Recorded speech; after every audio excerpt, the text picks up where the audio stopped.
Hello and welcome to the GZERO World Podcast. This is where you'll find extended versions of my interviews on public television. I'm Ian Bremmer, and today we are looking back on the first year of President Trump's second term and asking a simple question with complicated answers. What kind of presidency is he building this time around? Trump didn't come back to Washington to pick up where he left off. He returned with fewer constraints, more confidence, and a much more explicit view of how government and the world should work. Over the past year, we've seen a dramatic expansion of presidential power. Independent agencies now under executive control, ethics watchdogs and inspectors general fired, sweeping tariffs, the Justice Department and FBI ordered to investigate political opponents. Internationally, Trump is also rewriting America's role in the world. There has been a sharp retreat from multilateral institutions, growing skepticism of longstanding allies, and a view of global politics where great powers dominate and weaker ones fall in line. It's quite a departure from 80 years of the post-war order that America spent building and leading. We're, of course, only a quarter of the way through Trump's second term, and the world already looks very different. To discuss where we're at and where we might go, I am joined by Stephen Walt, professor of international affairs at Harvard's Kennedy School and an expert on U.S. foreign policy and global power. Let's get to it.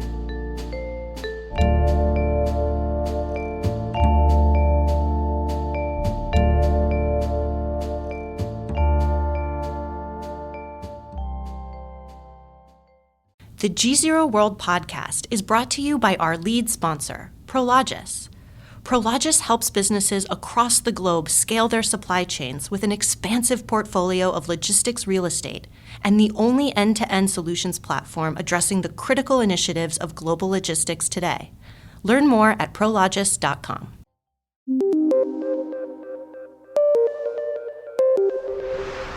Steve Walt, welcome back to the show. Nice to be with you, Ian. So we're a year into the second Trump administration. How different does the world look from the way it did a year ago in your view, and how surprised are you by that? It looks a lot different, and I think I'm surprised not by the direction things have gone, but by the sort of speed and scope by which things have changed. But if you think about it, a lot of the things that Trump has done are not surprising in terms of where he's trying to take things. People knew he was going to get tough on tariffs. They knew he was going to be harsh on Europe. They knew he was going to be relatively soft on Russia. Nobody was quite sure what he was going to do with China. He's done pretty much all of those things. I think people didn't expect him to go after Greenland in a big way. I think people didn't expect some of the other shifts, the coup in Venezuela, if you want to call it that, the kidnapping in Venezuela. So in some respects, the speed and scope of these changes has exceeded a lot of expectations, but not the general direction. Some people are surprised that he's been as willing to use force, right? There was this view that Trump, was averse to using force, didn't like forever wars, things like that. But in fact, he's used force quite frequently, I think against 7 or 8 countries by now. The key is that he likes these short, sharp, discrete uses of force, primarily air power. And I don't think that instinct is going to go away. Yeah, he doesn't like forever wars. I don't think that that's been disproven, right? He's not sending American troops in harm's way in any of these countries you're talking about. No, that's right. He likes to pick on weak countries that really have no prospect of retaliating against the United States. And that seems to be true, like across the board, whether you're talking about where the tariffs are hitting the hardest, right? It's not China. It's on countries where the Americans have a much more asymmetric advantage. And that's true militarily. You look at Venezuela, for example, or Iran. I mean, these aren't countries that have the capacity to hit the Americans back. That's exactly right. Is that the way we should think about Russia and Ukraine? I mean, at the end of the day, the Ukrainians are getting hit hard by Trump. The Russians not so much. Is that purely because Ukraine's weaker? It's partly because Ukraine's weaker. It's partly because Trump has never been supportive of Ukraine. You could argue he's got an animus there dating back from the first term as well. I think at the geopolitical level, he's always had this idea that if you could settle the war in Ukraine, then you could open things back up with Russia, which might make sense in terms of trying to pull Russia away from China, might make sense in terms of some commercial opportunities that Trump would love to take advantage of, either as a country or as an individual as well. The problem is that the Russians haven't been playing ball quite as much as he expected them to. He thought it would be relatively easy to solve. He would simply, give the Ukrainians a lecture, tell Putin that he'd got the deal set up and it would all be over with. And I think he's discovered that the Ukrainians are more stubborn, that the Europeans have been more willing to help the Ukrainians than he might have expected. And the Russians have not been willing to cut the deal that he keeps putting in front of them. So you've talked about one axis here of U.S. policy, which is the fact that how powerful your interlocutor is matters a lot in terms of the behavior of the United States. The other one, of course, is how aligned the country is. Is it democratic? Is it an ally? Does it share values, historic commitments? It feels as if those things are playing a much less important role now. But how much less, in your view, Steve? Well, there's actually a big shift that's gone on with the Trump administration, and I've been taking to calling it predatory hegemony. Now, all great powers are predators to some degree, but they usually confine their acts of predation to their adversaries. In any deal with an adversary or any engagement, you want to make sure you get the better of that arrangement. But what Trump has done is he's applying that to our allies as well. In all bilateral relationships, what's his view is what's mine is mine, what's yours is negotiable. I want to make sure I get the best deal, no matter what it is. I get more out of it than you do. So when he goes and talks to the South Koreans, he says, I'm going to slap really stiff tariffs on you and really hurt your economy unless you agree to invest in the United States, unless you agree to make a whole series of concessions. Here's the list. So in a sense, he's engaged in acts of predation against everyone. And of course, he's got more leverage when he's dealing with American allies, particularly allies that have been dependent on us for military protection in a variety of ways. I think we see this happening pretty much across the board. And in a sense, it's more effective in dealing with allies than it is in dealing with adversaries, at least in the short term. In the long term, I think it's likely to be a loser. It's likely to be a loser in the long term. For what reason, Steve? Because other countries will start to adjust. They'll start to adapt. Countries that now are dependent on the United States will start diversifying their relationships, as Canada is starting to do in trade, as the Europeans are doing now, recently signing, finally, after many years, a trade deal with the Latin American trade pact Mercosur. All of these are designed to try and make them less vulnerable to American pressure going forward by having lots of partners and not being solely reliant on the United States. So if you're bound to be a predator with your allies, if that is the strategy you want to use, is the right counter strategy to that to escalate further against those countries that are vulnerable? You tell the Canadians, well, look, if you try to diversify away from the United States, here are the even heavier consequences, because these countries are not only weaker, but they are much more dependent on the United States as well. Well, I think that, again, it works in the short term, but not if you realize that the predator can't be accommodated, that each demand is just going to be met by another demand down the road. So most American allies have been very reluctant to sort of balance against the United States, to try and push back in a big way.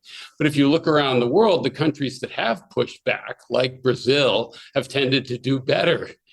China, of course, being the most obvious case, pushed back very hard, and the Trump administration basically caved. And so as much as American allies may be reluctant to take concerted action against the United States, over time, I think that we're pushing them to have no choice but to do that. Now, both of the countries you mentioned that were effective at pushing back were effective at pushing back economically, right, in terms of tariffs and trade relations. Places where there's lots more interdependence of leverage, where when we talk about the security relationship, for example, American power seems much more asymmetrical in its favor compared to other countries around the world. Are you suggesting that actually the United States and Trump's strategy is likely to have a longer glide path for what he does on the security side in a predatory sense than what he does on the economic side? I think you can't rule that out, depending on how far the United States is willing to go. And perhaps the most obvious case would be the case of Greenland, where the Trump administration keeps saying that, we have to have it, we have to control it, we have to essentially assert sovereign control over Greenland. There's no economic or security reason why we have to do that. The current treaty arrangements governing Greenland give the United States as much access as it might ever want. This is all about essentially marking territory, which is something, of course, Trump likes to do. He likes to put his name on things, and he likes to plant the American flag as many places as he can think of. That, of course, if it's done coercively, is a direct threat at our NATO allies. Denmark has been probably one of the staunchest American allies in Europe for many, many years. And this would be essentially a direct threat towards Denmark. At that point, Europeans have to ask themselves if they really can not just not count on American protection, but actually have to worry about the United States as a serious adversary. And they do have some leverage to push back on. For example, the United States is still dependent on military facilities and bases in Europe in order to project power into other parts of the world. If the Europeans are sufficiently alarmed by the United States, they simply say the United States has to leave Europe and can no longer rely upon those facilities if it needs to intervene in the Middle East or anywhere else. And that's something that I think the Pentagon would have to take very seriously. Now, one lesson perhaps to learn from Europe over the past few years is that they get really freaked out when tanks roll into your country, but asymmetric warfare is a little more challenging, right? Whether it's, I'm thinking Russia here, frontline states, cyber attacks, espionage, drones, weather balloons, you name it. I mean, there's lots of ways that the United States can make life very uncomfortable for its allies in Europe that fall considerably short of the invasion of Greenland that's been getting all the headlines, but doesn't seem particularly likely in the near term. Is that what you think people should be more concerned about? I haven't thought very much about that. It's certainly a possibility. But the other point to make here is that these are not without cost to the United States, right? It's not that the United States is in such an overwhelming power position that it can start inflicting harm on its allies and not pay a price. I mean, we pay an economic price when we impose tariffs on our allies because ultimately those costs are borne by American consumers, not by our allies per se. Certainly, it starts to give other countries incentives to do business with China in ways that we might be trying to discourage in other senses. So it's not like the United States has complete impunity to impose various forms of, so let's say, soft punishments or hybrid warfare against either allies or adversaries as well. And I think, again, one hardly wants to rule out anything with this administration, but I think there would have to be a lot of very long and careful thought before we move down that road.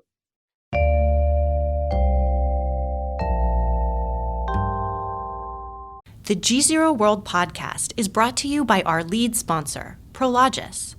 Prologis helps businesses across the globe scale their supply chains with an expansive portfolio of logistics real estate and the only end-to-end solutions platform addressing the critical initiatives of global logistics today. Learn more at prologis.com.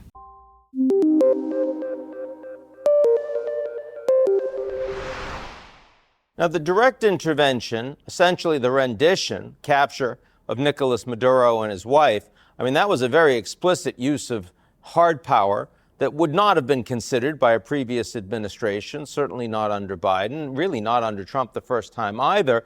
And, no regime change, relatively limited costs for the United States thus far, and what appears to be the existing or the remaining Venezuelan regime prepared to jump as high as the Trump administration demands of them.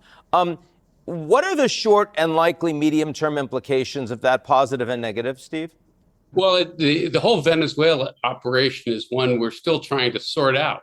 And it's possible the administration is still trying to sort it out as well, because there's multiple motives that might be involved here. I mean, I think it's pretty clear it was not about narcotics, because Venezuela was not a source of many drugs coming to the United States. It's pretty clear it was not about democracy promotion, because, of course, the old regime has been left in place.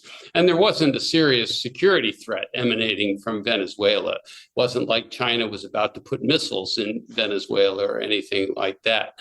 So the motive, to me, at least, in Trump's mind, is partly about oil, which he keeps referring to in various ways, where I think he's simply mistaken. There is no great oil bonanza to be gained by gaining greater access to Venezuelan petroleum resources. The oil's hard to extract. It's hard to refine.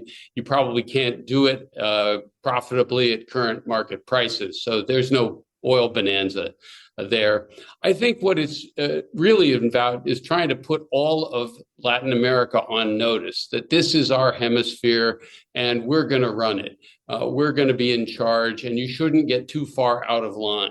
And of course, after Venezuela, they would love to be able to get a regime change going in Cuba, something Secretary of State Rubio has wanted for decades.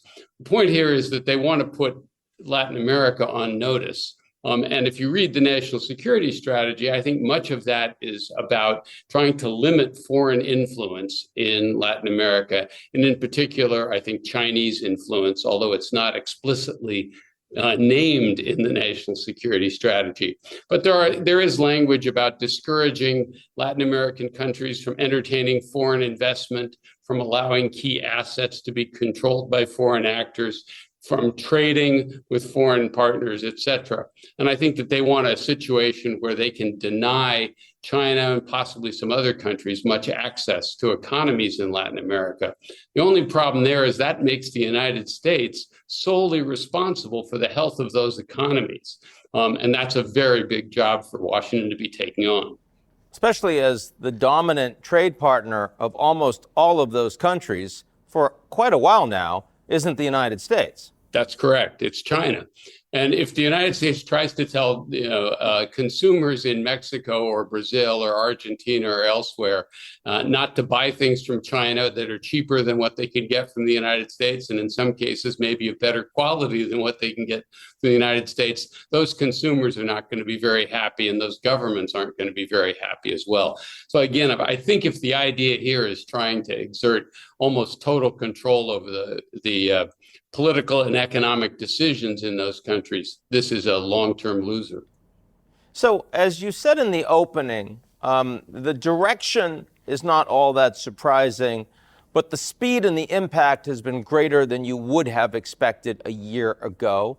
So, as we look forward to 3 more years of these policies, give or take, how do you think the world is likely to look? What are the things that you think you might end up being today surprised by? It's a hard question to ask, but you're the person I want to ask it to. Well, I think one big question is whether or not the sort of absence of a lot of collective action is going to change. I mean, both within the United States itself and outside, in dealing with the outside world, the Trump administration has benefited from the fact that it's hard to organize a lot of collective opposition. Right. And they've benefited from that so far. As I've suggested, lots of countries have real concerns about what's happening, but getting their act together to work together to put limits on what the United States can do has proven to be difficult. Even Europe, which has the superstructure in principle, but they've had a really hard time developing collective action to respond to the U.S. That's a perfect example of it. And I think there was a certain element of wishful thinking. They thought if they could play nice with Trump, come to the White House, flatter him shamelessly in various ways, they could get benevolent treatment. And of course, if that doesn't work, eventually you say, well, all right, we tried to be nice. Now we're going to have to play hardball.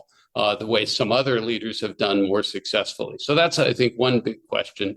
The second question, of course, will be what happens here in the United States with the midterm elections. Do you start seeing the political fortunes of the Democratic Party improving? Suddenly, he doesn't get a blank check out of Congress for anything he wants to do, et cetera. Starts to have to trim his sails at least a little bit. I think a third big question will be the state of the American economy. As if the American economy starts to show real signs of strain, that's going to, again, shift the political calculus. That may, of course, encourage greater Trumpian activism on the global stage as a distraction from things at home, possibly as a way of keeping the Epstein files off the headlines as well. But exactly, where that goes, I would have trouble forecasting. Yeah, I mean, off the headlines, there's so much news right now, it's hard to know what can stay on the headline for more than a day or two. No, and that's, again, it's worth remembering, this has been, I think, a consistent part of Trump's strategy all along. If you keep the news cycle constantly buzzing with the latest thing you've done, even if it's just something as trivial as putting your name on the Kennedy Center, that takes over the news cycle for 48 hours and people forget about whatever it is you were doing last week. And I think one of the things you ought to expect here is there will be constant news stories about some big thing that the administration is about to do, a peace deal they're about to arrange, something like that will always be coming up, even if most of them don't come to fruition. And if we look at President Trump's policies, what are the one or two that you think are most likely to have much longer term implications, irrespective of who the next president happens to be? Oh, I think the most important one is the general gutting of research and development, scientific research, the assault on universities. We live in an era where scientific and technological prowess is absolutely key to national power, and the Trump administration has been significantly undermining America's ability to stay at the cutting edge. So I think, the next several presidents are going to deal with the consequences of the damage that's been done to our research and development capabilities. Well, have you experienced that so far at Harvard? I mean, are you seeing, is it a student issue, or are you starting to see a lot of students that aren't able to apply, for example? Or I know that there's been research grant issues as well. Yeah, it's not so much a student issue in areas like political science, but in areas like computer science, in the medical area, in biochemistry, things like that. These are all areas that are now being hurt quite directly. And this not just at Harvard, at lots of other places as well. And the damage there won't be felt for another 5 or 10 years, but it's the kind of thing that you don't recover from in a year or two. Subsequent presidents are going to look back on this and think it was absolutely insane. Steve, my friend, always good to see you. All right, nice to see you too. Take care. That's it for today's edition of the GZERO World Podcast. Do you like what you heard? Of course you do. Why not make it official? Why don't you rate and review GZERO World? 5 stars, only 5 stars, otherwise don't do it. On Apple, Spotify, or wherever you get your podcasts. Tell your friends.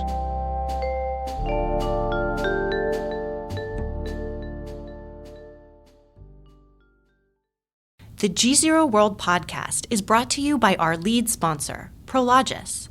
Prologis helps businesses across the globe scale their supply chains with an expansive portfolio of logistics real estate and the only end-to-end solutions platform addressing the critical initiatives of global logistics today.